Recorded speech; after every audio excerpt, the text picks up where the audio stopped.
Hello बच्चों, let's see the question. The question says metallic block carrying current I is subjected to a uniform magnetic induction B as shown in the figure.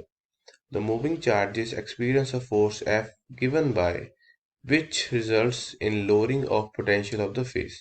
Assume speed of the carriers to be v. तो अब हम इस question को solve करेंगे।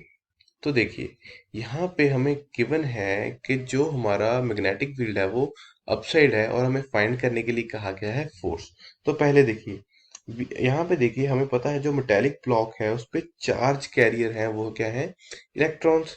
तो जो current flow कर रहा है वो कहाँ करेगा, पॉजिटिव डायरेक्शन में। ठीक है, then the electron are moving along the negative axis.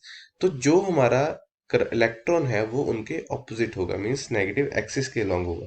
तो यहाँ पे हम लिख सकते हैं हमारा v क्या होगा, v will be equal to minus of V I. ठीक है, वो करंट के ऑपोजिट, करंट हमारा पॉजिटिव डायरेक्शन में है तो हमारा जो v होगा वो नेगेटिव डायरेक्शन में होगा। तो यहाँ से हम लिख सकते हैं we know that force is given by q bracket v velocity of charge carriers cross magnetic field.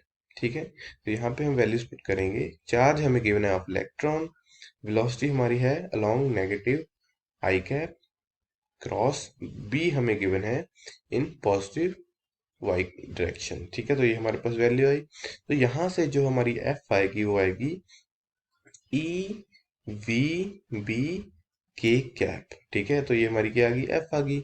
I cross ये हमारे पास के होता है। ठीक है, तो ये हमारे पास क्या आई, एफ की वैल्यू आ गई। ठीक है, तो अब हमें फाइंड करने के लिए कहा है जो फोर्स है इसकी डायरेक्शन क्या होगी। तो फोर्स इसकी डायरेक्शन किस अकॉर्डिंग होगी, देखिए since the force on electrons are towards A B C D. ठीक है, जो हमारी इलेक्ट्रॉन पे फोर्स लग रही है वो किसके अलोंग है, वो है ए बी सी डी के अलोंग। ठीक है, इस प्लेन के अलोंग है। तो जो इलेक्ट्रॉन है वो वहां पे क्यूमुलेट होंगे तो वहां पे हमारा क्या होगा, लोअर लोअर पोटेंशियल होगा।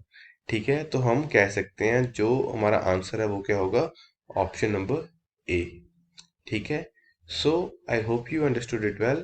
Best of luck.